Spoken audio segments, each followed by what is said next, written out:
voyez cette place vide? C'est là où on va devoir installer la DB7. Vous avez vu la pente? Eh oui, ça s'annonce une fois encore plutôt sport. Et laissez-moi vous prévenir qu'on va pas la monter à coups de pare-choc comme ça a été le cas pour la Caprice. J'ai déjà commencé par déplacer toutes les voitures histoire de ne pas être gêné et de limiter les dégâts en cas de problème. Ça tombe bien, en ce moment elles fonctionnent toutes sans problème. À l'exception de la Aston Martin bien sûr. Dommage hein. On va déjà commencer par la présenter en bas de la pente et tester si la technique à laquelle j'ai pensé a la moindre chance de fonctionner. Aujourd'hui j'ai la chance de pouvoir compter sur mon voisin qui a hébergé la voiture pendant un moment et qui va nous prêter assistance pour la déplacer. Volant de la DB7, le Chelin, que vous avez pu voir notamment sur la vidéo de la 318S, a l'honneur d'être le premier à conduire la voiture. Chanceux. En tout cas, merci à eux.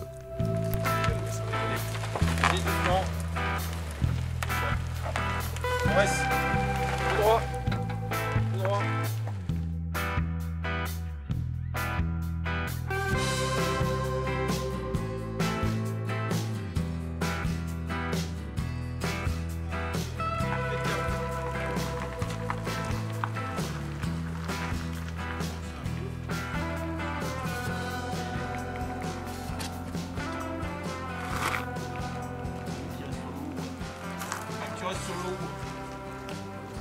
C'est là que la partie périlleuse commence. Dans la terminologie barre de traction, on a traction.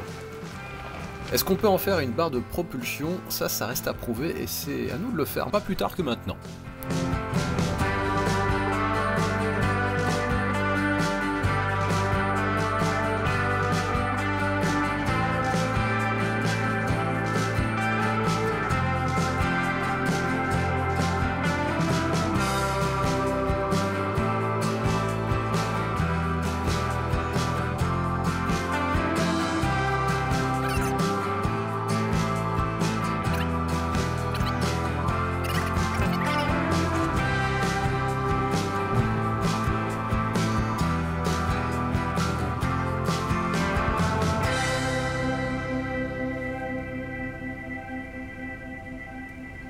Faut qu'il braque moins que ça, je pense. Il n'y a pas besoin de braquer autant, à mon avis. Je suis un peu stressé, hein. Ouais, je suis carrément, ouais.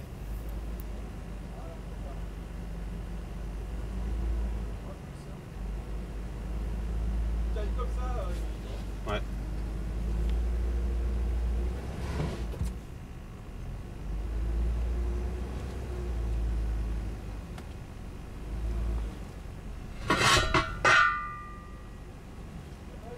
Tout droit, ouais, tout droit.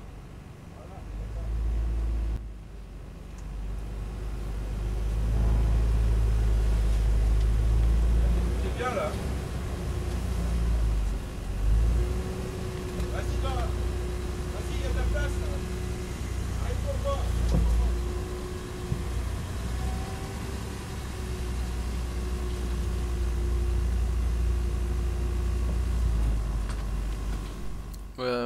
Enfin, c'était vraiment beaucoup plus rapide et efficace que ce que je croyais. Encore une fois, la barre et le ML ont prouvé leur utilité.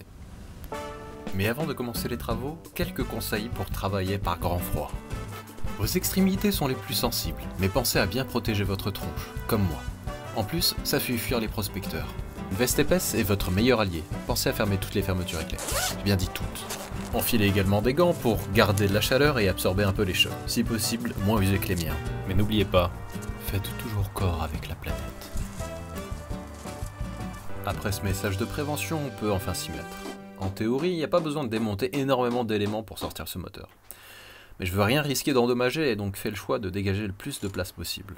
À certains moments, vous me verrez donc démonter des pièces qui n'est pas totalement indispensable de retirer. On va commencer par le plus évident, les barres de renfort.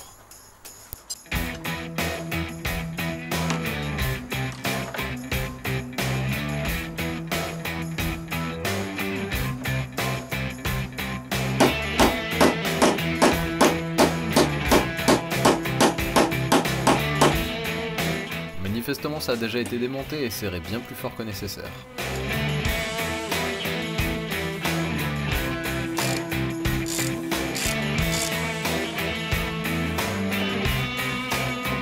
Pour faciliter l'accès du boulon côté pare-brise, je vais déposer la baie en plastique, et donc bien sûr les essuie-glaces.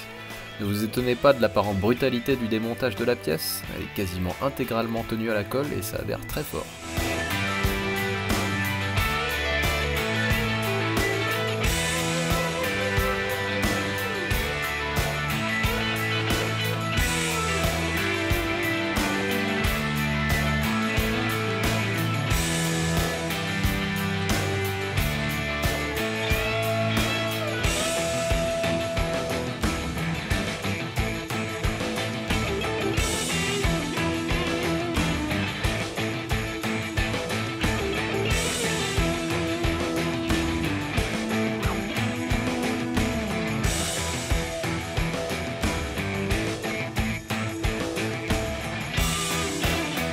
poursuit avec la dépose du vase expansion qui va nous permettre d'accéder aux vis du papillon des gaz.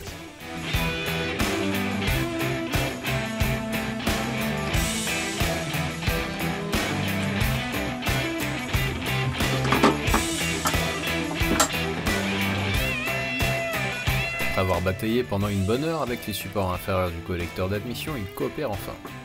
Celui côté opposé n'a simplement pas été remonté par le précédent garage. Il est au chaud dans le coffre.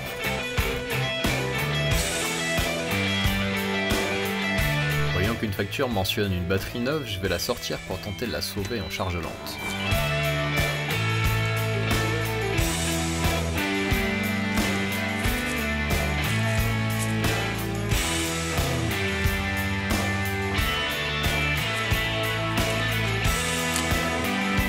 On va maintenant s'attaquer au radiateur, déjà avec la traverse, puis avec tous les caches qui gênent l'accès par-dessous. Faut donc lever la voiture, et tant qu'à faire, la mettre sur chandelle, puisqu'elle restera un moment en l'état.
Là, c'est au tour des conduites entre les filtres à air et le débitmètre de dégager.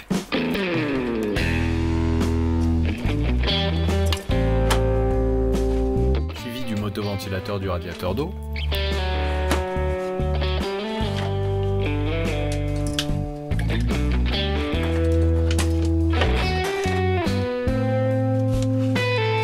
Et enfin l'ensemble radiateur de flotte et de clim, qui serait bien plus facile de retirer avec le capot enlevé, mais avec 2 bras seulement, j'ai pas pris le risque de le faire seul.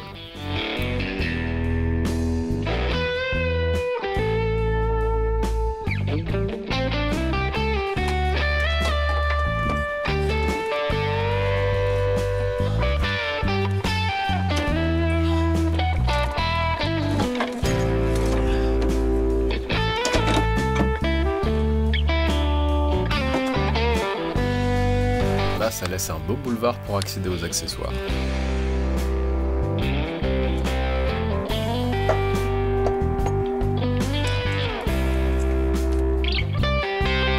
Et à un moment, miraculeusement, j'ai réussi à trouver 2 autres bras pour retirer ce capot.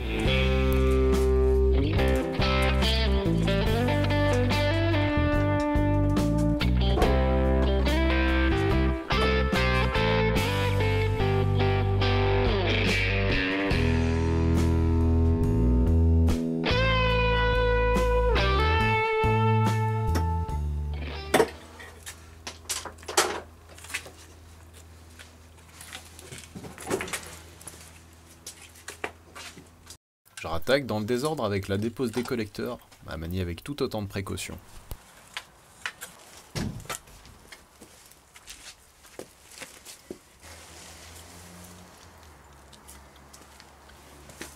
Qu'est-ce que tu fais là, toi? Mon fidèle assistant, toujours là pour me distraire. Vous l'avez déjà sans doute compris, le patron, c'est lui.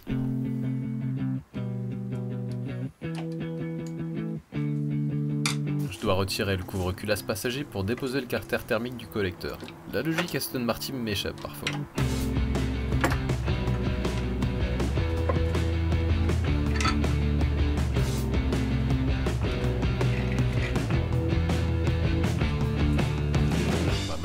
démonter l'alternateur et le compresseur de clim.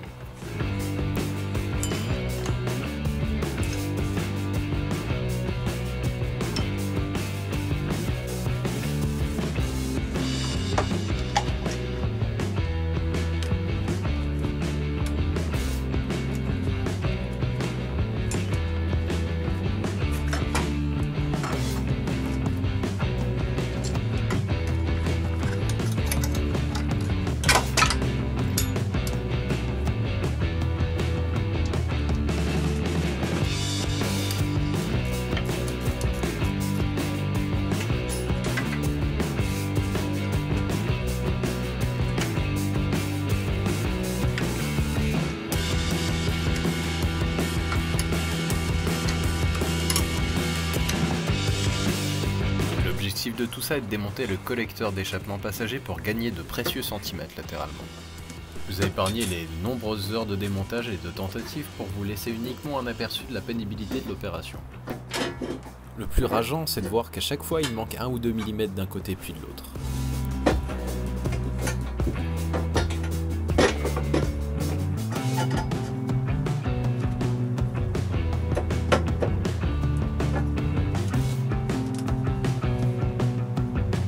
J'ai finalement été obligé de démonter la vanneugère et sa canalisation qui vient se prendre directement sur le collecteur d'échappement.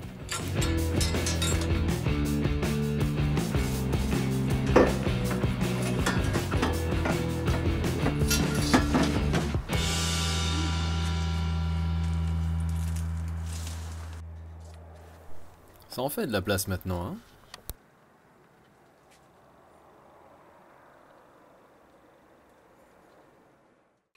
Allez, pour finir, je vous laisse sur le montage du support moteur qui va recevoir notre V12 dès qu'il aura été déposé de la voiture. Et ça, c'est pour le prochain épisode.